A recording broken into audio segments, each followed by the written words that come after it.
একজন সুইডেনের bus driver 50 times earn করে then the general bus driver of India.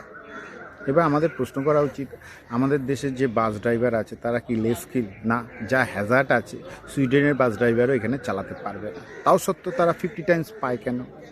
কারণ ওই দেশে রিচ ইনস্টিটিউশন আছে বা রিচ পিপল যারা আছে, they are making more productive activities. Ericsson, Volvo worldwide ব্যবসা করছে, whereas ইন্ডিয়ার যে রিচ পিপল আছে, রিচ ইনস্টিটিউশন আছে, they are making less productive activities, therefore the living standard is low. আর একটা হচ্ছে মাইগ্রেশন ল। ওই দেশে মাইগ্রেশন ল খুব স্ট্রিক্ট, যে কোনো লোক বাইরের দেশ থেকে এসে ওদের লেবার মার্কেটে ঢুকতে পারবে না সুইডেনে।